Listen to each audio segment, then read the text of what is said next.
स्वागत है मित्रों। आज के एपिसोड की शुरुआत में क्यू एक गुलदस्ता लेकर अपने मॉम से मिलने के लिए हॉस्पिटल आता है और क्यू की मॉम जो अभी भी क्यू से बहुत ज्यादा नाराज है वो क्यू को उनकी केबिन से धक्के मार के बाहर फेंक देती है। क्यू बाहर गिरने के बाद कहने लगता है कि मॉम मैं अभी और ये सब सहन नहीं करने वाला। उसी वक्त क्यू का बड़ा भाई आता है और क्यू अपने भाई से कहने लगता है कि भाई ऐसा इसी कारण हो रहा है मेरे साथ क्योंकि मॉम ने मेरे घर में हमारा कपल रिंग देख लिया था और मैं उन्हें कुछ भी समझा भी नहीं पाया और मैं समझाता भी क्या उन्हें और क्या बताऊं मैं उन्हें। मुझे मालूम है कि मॉम कभी भी हमें एक्सेप्ट नहीं करेंगी। भाई आपको क्या हुआ है, आप टेंशन में क्यों लग रहे हो? क्यू का भाई कहता है कि नहीं ऐसा कुछ नहीं है, तुम बताओ क्यू तुम अभी क्या करोगे? क्यू कहता है मैं कर भी क्या सकता हूँ मॉम को इंसिस्ट करने के अलावा। पता है भाई मेरा पहले वाला रिश्ता भी इसी कारण ही टूट गया था क्योंकि हम दोनों ही डरते थे कि हमारे बारे में हमारे फैमिली को पता ना चल जाए और बाद में मेरा एक्स बॉयफ्रेंड ने उसका फैमिली को चूज किया और मेरे साथ ब्रेकअप कर लिया। मुझे नहीं पता कि उसने सही किया या फिर नहीं, पर मैं ऐसा नहीं चाहता कि अभी ऐसा कुछ हो। तो मुझे विश्वास है कि हर एक प्रॉब्लम का सोल्यूशन होता है, तो इस प्रॉब्लम का भी कोई ना कोई तो सोल्यूशन होगा ही और हम मिलकर सब कुछ ठीक कर लेंगे। क्यू का बड़ा भाई क्यू के बातों को ध्यान से सुनने के बाद क्यू से पूछता है कि क्यू मेरे छोटे भाई तुम्हारा कितना बॉयफ्रेंड था? क्यू चिढ़ के कहता है कि पहले एक था और अभी एक है बस, और आप बताओ आपके बारे में। क्यू का भाई कहता है कि नहीं मैं तुम्हें अभी नहीं बता सकता। होता है सीन शिफ्ट, दिखाया जा रहा है मीन का शॉप जहां मीन ने 2 न्यू वर्कर को भी काम पर रखा है और वो उन लोगों को अपने बाकी वर्कर से इंट्रोड्यूस करवा रहा था। तब मीन का कजिन चुपके से आकर मीन से पूछने लगता है कि मीन आपने 2 न्यू वर्कर को काम पर क्यों रखा? अभी हमें तो अभी न्यू पीपल का जरूरत भी नहीं है, क्या आप उन्हें अफोर्ड कर पाओगे? मीन कहता है कि टेंशन मत लो, तुम्हें तो मालूम ही है कि मैं एक और शॉप ओपन कर रहा हूँ तो न्यू वर्कर का जरूरत तो पड़ेगा और इस शॉप का फंडिंग मेरा गोल्डन फादर कर रहा है। उसी वक्त क्यू का एंट्री होता है। मीन क्यू को दिखाते हुए अपने कजन से कहने लगता है कि लो आ गया मेरा गोल्डन फादर। मीन का कजन अपने मन में सोचने लगता है कि देखो रिच बॉयफ्रेंड होना भी कभी कभी फायदे क्या बात होता है। मीन क्यू को देखकर खुश होकर उसके पास जाकर उसके साथ लवी डवी होने लगता है। क्यू मीन से कहने लगता है कि मीन ऐसा लग रहा है कि तुम 7वें आसमान में उड़ रहे हो। मीन क्यू को थोड़ी देर देखने के बाद क्यू से पूछता है कि क्यू तुमने आज फॉर्मल कपड़े पहन रखे हैं, कहीं जा रहे हो क्या? क्यू कहता है कि हाँ मुझे एक मेरा क्लासमेट के शादी में जाना है, पर मैं डिसाइड नहीं कर पा रहा हूँ कि क्या मैं उसके शादी में जाऊँ या फिर नहीं।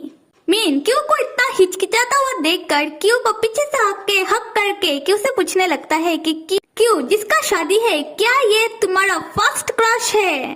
क्यू ये सुनकर पहले तो चौंक जाता है, बाद में मीन से कहता है कि मीन ऐसी बात नहीं है, पर मेरा फर्स्ट लव का तो शादी हो चुका है ना। तब मीन बहुत ज्यादा शॉक होकर क्यू से कहने लगता है क्या मतलब है तुम्हारा? तुम कहना चाहते हो कि तुम्हारा फर्स्ट लव वो कमीना योजिन था? क्यों कहता है कि ये सब छोड़ो और जो मैं कह रहा हूँ वो सुनो। मुझे ना समझ में नहीं आ रहा कि मैं शादी में जाऊँ या फिर नहीं, क्योंकि इस शादी में योजिन भी आएगा। ऐसा इसीलिए क्योंकि जिसका शादी है वो मेरे साथ साथ योजिन का भी दोस्त है। पर ऐसे तो मुझे अभी योजिन से कोई लेना देना नहीं है, पर तुम्हें तो बुरा नहीं लगेगा ना मीन? मीन पहले मायूस होकर क्यू से कहता है कि क्यू ऐसे तो तुमने शादी में जाने के लिए फॉर्मल कपड़ा पहन के यहाँ आए हो, तो तुम मुझसे अभी क्यों पूछ रहे हो? क्यू मीन से कहता है कि मीन अगर तुम मना करोगे तो मैं नहीं जाऊंगा। मीन बाद में नौटंकी करते हुए क्यू से कहता है कि क्यू मैंने तुम्हें कब मना किया है? तुम्हारा दोस्त का शादी है, तुम्हें जाना चाहिए। क्यों सुनो तुम मेरी फिक्र मत करो, तुम जाओ अपने दोस्त की शादी में, और ऐसे भी तुम्हारा दोस्त का शादी है, इसमें योजिन का क्या लेना देना? और अगर तुम मेरे फीलिंग को जानना चाहते हो तो मैं तुमसे यही कहूँगा कि तुम्हारा जो मर्जी हो तुम वो करो, मैं तुम्हारी खुशी से ही खुश होता हूँ। क्योंकि मैं तुम्हारा हर एक डिसीजन को रेस्पेक्ट करता हूँ, तो अभी फिक्र मत करो और शादी में जाओ। क्यू तब मीन से कहता है कि अच्छा ठीक है, तो अभी मैं शादी में जा रहा हूँ। मीन कहता है कि हाँ जाओ। क्यू फिर से मीन से पूछता है कि मीन क्या मैं सच्ची में जाऊँ? मीन कहता है कहा ना, जाओ शादी में अपने दोस्त के। जब क्यू चला जाता है तब हम मीन को देखते हैं, जो क्यू को तो कह देता है कि जाओ शादी में, पर वो खुद थोड़ा परेशान होने लगता है, अपने मन में ये सोचते हुए कि क्यू ने कहा जिसका शादी है वो उसका म्यूचुअल फ्रेंड है, पर क्यू का बिहेवियर इतना ज्यादा अजीब क्यों लग रहा था? क्या वो मुझसे कुछ छुपा रहा है? नहीं, ऐसा नहीं हो सकता, मैं भी ना कुछ ज्यादा ही सोच रहा हूँ। होता है सीन शिफ्ट, दिखाया जा रहा है क्यू अपने दोस्त के शादी में आया है। एक्चुअली ये दोस्त क्यू का स्कूल का बेस्ट फ्रेंड है। तब क्यू का बेस्ट फ्रेंड अपने वाइफ के साथ क्यू को इंट्रोड्यूस करवाता है। उसका बेस्ट फ्रेंड का वाइफ क्यू को देखकर कहने लगती है कि तुम बहुत ज्यादा हैंडसम हो, क्या तुम सिंगल हो? मेरा ना कुछ दोस्त है, क्या मैं तुमसे उन लोगों के साथ मिलवाऊं? क्यू ये सुनकर उसे पसीना आने लगता है और क्यू का बेस्ट फ्रेंड कवर अप देते हुए अपने वाइफ से कहने लगता है कि तुम भी ना कहीं भी शुरू हो जाती हो, मेरे दोस्त को परेशान करना बंद करो।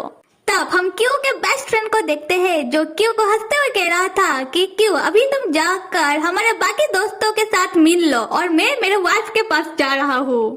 क्यू तब अपने बेस्ट फ्रेंड को देखते हुए और स्माइल करते हुए अपने मन में कह रहा था कि मैंने एक बात मीन से छुपाई है। उसी वक्त पीछे से योजिन आता है और क्यू को कहने लगता है कि क्यू मुझे नहीं लगा था कि तुम यहाँ आओगे, पुराने दोस्तों से मिलकर कैसा लग रहा है? क्या कुछ यादें ताजा हो रही है? क्यू कहता है कि तुम मुझसे बात मत करो और जाकर अपने बाकी दोस्तों के साथ बैठ जाता है। योजिन तब क्यू के पीछे पीछे आकर क्यू के ठीक बगल वाली सीट में बैठ जाता है। तब क्यू एक इरिटेटिंग बड़ी निगाहों से योजिन की तरफ घूरने लगता है। योजिन तब क्यू से कहता है कि ऐसे क्या देख रहे हो, क्या मैं यहाँ बैठ भी नहीं सकता? क्यू पूछता है कि तुम्हारा वाइफ किधर है, तुम यहाँ अकेले क्या कर रहे हो? योजिन कहता है कि मेरा वाइफ तो घर में है अपनी फैमिली के साथ, और तुम बताओ तुम्हारा बच्चा किधर है, क्या उसे पता है कि तुम यहाँ आए हुए हो? क्यू कहता है कि तुम उसे बच्चा मत बुलाओ और इससे तुम्हें क्या? योजिन क्यू से कहता है कि तुम उसे लेकर कितना प्रोटेक्टिव हो। क्यू बहुत ज्यादा इरिटेट होकर कहता है कि तुम थोड़ी देर के लिए चुप रहोगे। अगले सीन पर हम मीन को उसके शॉप में मन लगाकर काम करता हुआ देखते हैं, जो क्यू के बारे में सोच रहा था कि जब क्यू ने उसका न्यू शॉप के लिए पैसा दिया था तब क्यू ने उससे कहा था कि मीन तुम पैसों की फिक्र मत करो, जितना मेरे से हो सके मैं तुम्हें उतना हेल्प करूंगा। मैं सिर्फ ये चाहता हूँ कि तुम अपना गोल अचीव करो, तुम अपना सपना पूरा करो और ये चिंता मत करो कि तुम कितना कर पाओगे, एटलीस्ट ट्राई तो करो। मीन तब क्यू की ये सारी बातें अपने मन में याद करते हुए उसके अंदर एक जोश आ जाता है और मन ही मन कहने लगता है क्यू तुम मुझे कितना ज्यादा समझते हो, क्यू तुम देख लेना कि मैं सक्सेस जरूर होऊंगा और तुम्हें मेरे पर प्राउड जरूर होगा। उसी वक्त योजिन क्यू का बेस्ट फ्रेंड का और उसका वाइफ का शादी का फोटो मीन को सेंड करते हुए मीन को मैसेज में पूछता है कि मीन क्या तुम्हें मालूम है कि ये लड़का कौन है? खैर मैं ही तुम्हें बताता हूँ, ये लड़का और कोई नहीं क्यू का हाई स्कूल का क्रश है। क्या क्यू ने तुम्हें ये बात नहीं बताई? मीन रिप्लाई देता है कि और कुछ कहना है तुम्हें? योजिन कहता है कि नहीं, मुझे तो सिर्फ तुम्हें ये बात बतानी थी। मीन जिसे बहुत ज्यादा गुस्सा आ रहा था योजिन के ऊपर, वो मन ही मन कहने लगता है कि तुम बहुत बड़े पागल हो। मीन तब सोच में पड़ जाता है कि इसी कारण क्यू इतना ज्यादा अजीब बिहेव कर रहा था और क्यू का बेस्ट फ्रेंड का फोटो देखते हुए कह रहा था कि तो ये क्यू का फर्स्ट क्रश है। खैर इस आदमी को देखकर ऐसा लग रहा है कि मैंने इसे कहीं तो देखा है। होता है सीन शिफ्ट, दिखाया जा रहा है क्यू अपने बेस्ट फ्रेंड के शादी में उसका दोस्त को देखते हुए अपना स्कूल टाइम के बारे में याद कर रहा था। तो चलो चलते हैं क्यू के फ्लैशबैक में, जहां हमें ये मालूम पड़ता है कि क्यू और क्यू का बेस्ट फ्रेंड और साथ में योजिन एक ही स्कूल में पढ़ते थे। उस समय योजिन बहुत ही अजीब ढंग से क्यू के तरफ ही घूरता रहता था और क्यू को ये बात बहुत ज्यादा एनोइंग लगती थी। क्यू तब हमेशा ही अपने बेस्ट फ्रेंड के साथ ही रहता था और एक दिन जब स्कूल के गार्डन में क्यू और क्यू का बेस्ट फ्रेंड पढ़ाई कर रहे थे, तब उसका बेस्ट फ्रेंड पढ़ते पढ़ते सो जाता है। तब क्यू को क्या होता है कि वो जाकर अपने बेस्ट फ्रेंड के गाल में किस कर लेता है और जब उसे रियलाइज होता है ये बात कि उसने ये क्या कर दिया, तब वो तुरंत ही उठ खड़ा होता है और अपने बेस्ट फ्रेंड के पास से भागने लगता है। उसका बेस्ट फ्रेंड का नींद तब टूट जाता है और वो भी क्यू के पीछे पीछे भागकर क्यू को पकड़ के पूछने लगता है कि क्यू, क्या तुमने अभी मुझे किस किया था? क्यू तब बहुत ज्यादा घबरा जाता है और रोते हुए कहता है कि मैंने ये सब जानबूझकर नहीं किया, तुम मेरे से नफरत मत करना। क्यू का बेस्ट फ्रेंड कहता है कि क्यू तुम फिक्र मत करो, मैं समझ रहा हूँ, मैं तुमसे नफरत नहीं करता बल्कि मैं तुम्हें पसंद करता हूँ एक दोस्त की तरह, क्या तुम मेरी बात समझ रहे हो? अब आते हैं क्यू के स्कूल टाइम की फ्लैशबैक से बाहर और दिखाया जा रहा है कि क्यू अभी योजिन को देखकर सोच रहा था कि उसका और योजिन का तागा कब भिड़ा था। तो फिर से चलते हैं क्यू की 2.0 फ्लैशबैक में, जहां ये दिखाया जा रहा है कि स्कूल लाइफ खत्म होने के बाद योजिन के साथ क्यू का दोबारा मुलाकात होता है किसी बिजनेस के सिलसिले में। फिर वो अक्सर ही मिलने लगे और तब योजिन क्यू के साथ बहुत अच्छा बिहेव करता था। एक दिन बहुत जोर से बारिश हो रही थी और तब योजिन क्यू के पास आकर उसे पीछे से हक कर लेता है और क्यू से कहने लगता है कि क्यू, क्या तुम मुझे पसंद नहीं कर सकते हो? क्यू तब चौंक कर योजिन से पूछता है कि तुम्हारा कहने का क्या मतलब है? योजिन तब फिर से कहता है कि क्यू, क्या तुम मुझे पसंद कर पाओगे? क्यू तब सीरियसली पूछता है कि योजिन, क्या तुम मजाक तो नहीं कर रहे हो? योजिन कहता है कि क्यू, मैं तुमसे बिल्कुल भी मजाक नहीं कर रहा हूँ, मुझे मालूम है कि तुम्हें आदमियों में इंटरेस्ट है। क्यू, पता है मुझे ना पहले तुम पर बहुत गुस्सा आता था क्योंकि तुम मुझे उस तरह से नोटिस नहीं करते थे, पर अब सिर्फ तुम मुझे देखो।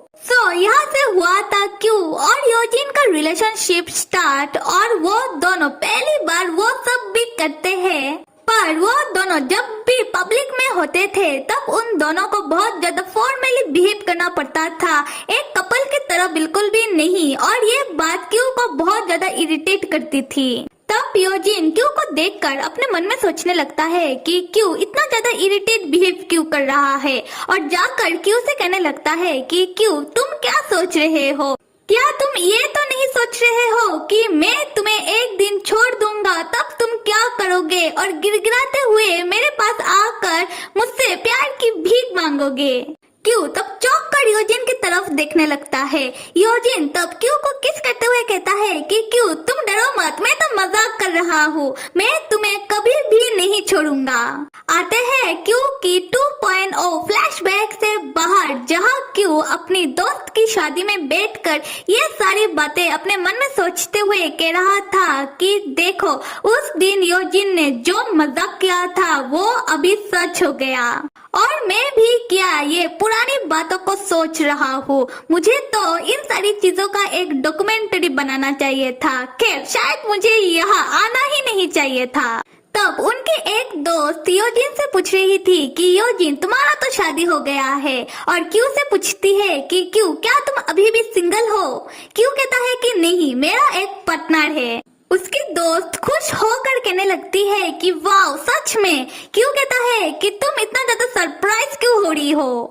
क्यू की दोस्त कहती है कि क्योंकि तुम स्कूल टाइम में बहुत ज्यादा चुपचाप रहते थे। खैर, अभी तो मैं ये सोच रही हूँ कि वो कौन सी परी होगी जिसने तुम्हें चूज किया। क्यू हंसते हुए कहता है कि वो कोई परी नहीं है, पर जो भी है बहुत क्यूट है। क्यू की दोस्त कहती है कि लगता है तुम तुम्हारे पार्टनर के ऊपर बहुत ज्यादा प्राउड फील करते हो। खैर, ये बताओ कि क्या तुम्हारा कोई प्लान है उसके साथ शादी करने का, और कब कर रहे हो शादी? मुझे तुम्हारे बच्चे देखने हैं। क्यू कहता है कि हाँ, शादी तो कर लूँ, पर सिर्फ मेरा फैमिली वाले मान जाए। तब हम योजिन को देखते हैं जो क्यू के बातें सुन रहा था और उसे देखकर साफ साफ समझ में आ रहा है कि उसे जेलसी फील हो रही है। मेरे प्यारे मित्रों, आप सब लाइक करो, सब्सक्राइब करो, कमेंट करो और साथ में मेरे सेकंड चैनल को भी सब्सक्राइब करना मत भूलना। लिंक कमेंट बॉक्स पर है। Till then stay with me and see you.